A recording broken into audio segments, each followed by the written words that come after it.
Este podcast é uma gentileza da construtora Vimarra, 43 99993 0033, Londrina, Paraná.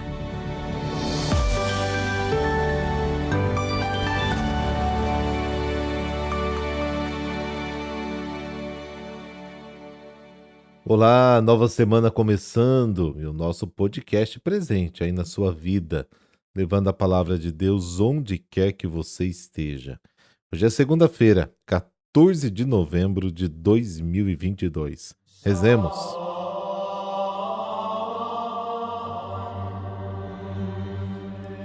Pelo sinal da Santa Cruz, livrai-nos Deus, nosso Senhor, dos nossos inimigos.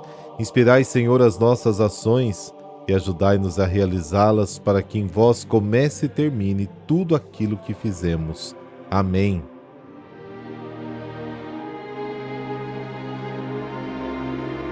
Lucas, capítulo 18, versículos de 35 a 43. O Senhor esteja convosco, Ele está no meio de nós.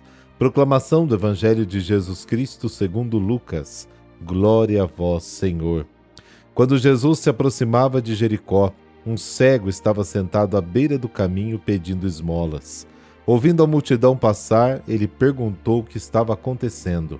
Disseram-lhe que Jesus Nazareno estava passando por ali. Então o cego gritou: Jesus, filho de Davi, tem piedade de mim. As pessoas que iam na frente mandavam que ele ficasse calado, mas ele gritava mais ainda: Filho de Davi, tem piedade de mim. Jesus parou e mandou que levassem o cego até ele. Quando o cego chegou perto, Jesus perguntou: O que queres que eu faça por ti? O cego respondeu: Senhor, eu quero enxergar de novo. Jesus disse: Enxerga, pois, de novo, a tua fé te salvou. No mesmo instante, o cego começou a ver de novo e seguia Jesus, glorificando a Deus. Vendo isso, todo o povo deu louvores a Deus. Palavra da salvação. Glória a vós, Senhor.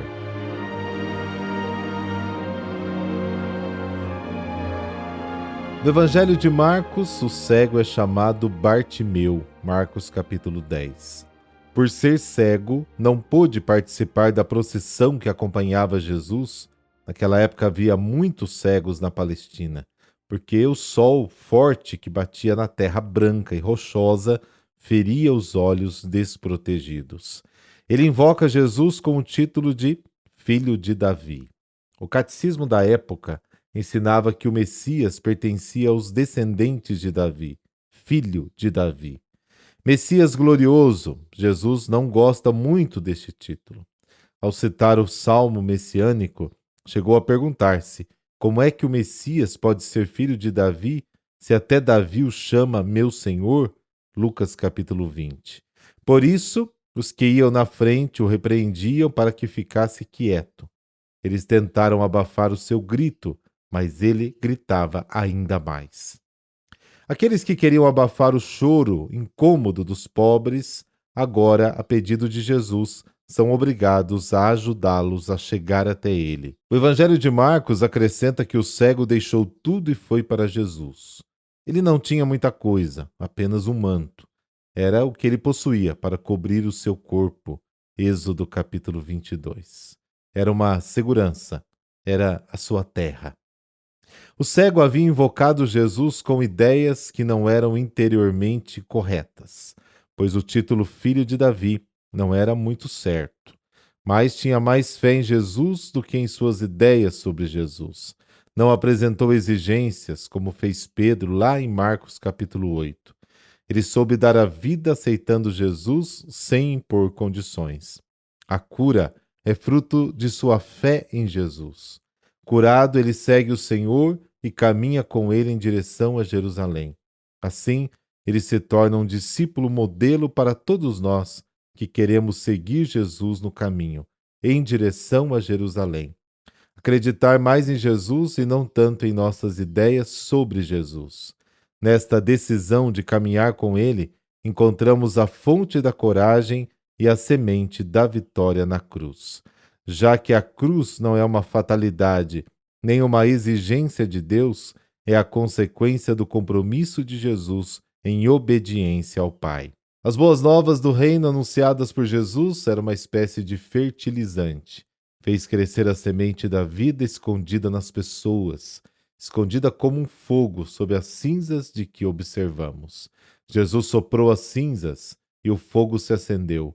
O reino apareceu e o povo ficou feliz. A condição era sempre a mesma: crer em Jesus. Curar o cego esclarece um aspecto muito importante da nossa fé. Ao invocar Jesus com ideias que não eram interiormente corretas, o cego teve fé e por isso foi curado. Ele se converteu, deixou tudo e seguiu Jesus a caminho do Calvário. A plena compreensão do seguimento de Cristo não se obtém da instrução teórica, mas do empenho prático, do caminhar no caminho do serviço, da Galileia a Jerusalém. Quem insistir em manter a ideia de Pedro, ou seja, do glorioso Messias sem cruz, nada entenderá de Jesus e não chegará a assumir a atitude do verdadeiro discípulo. Quem sabe crer em Jesus e se dá, quem sabe aceitar ser o último, quem sabe beber o cálice e carregar a própria cruz, ele, como cego, apesar de não ter ideias totalmente claras, poderá seguir Jesus pelo caminho. Nesta certeza de caminhar com o Senhor, encontramos a fonte da coragem e a semente da vitória na cruz.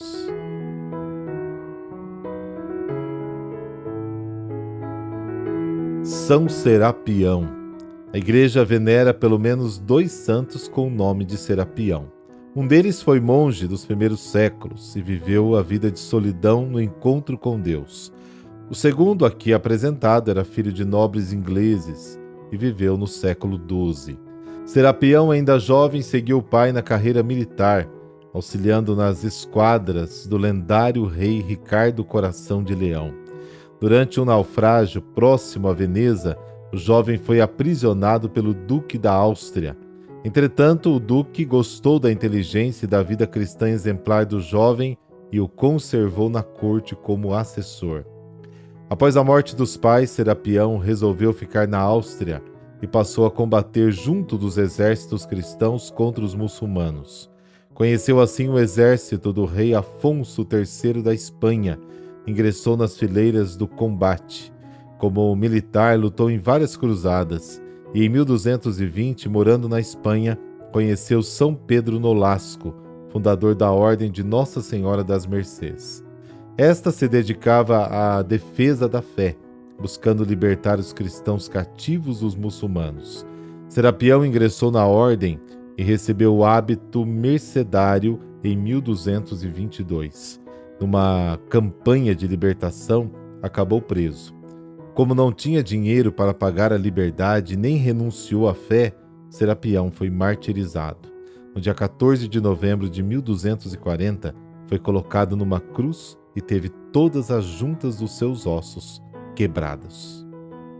Deus Todo-Poderoso, que na vossa imensa bondade destes aos homens pelo exemplo de São Serapião, a certeza de que convosco a vida tem sentido, dai-nos forças para lutar contra o pecado e propagar a vossa santa palavra, por Cristo nosso Senhor. Amém. Abençoe-vos o Deus Todo-Poderoso, Pai, Filho, Espírito Santo. Amém. Boa semana, ótimo dia.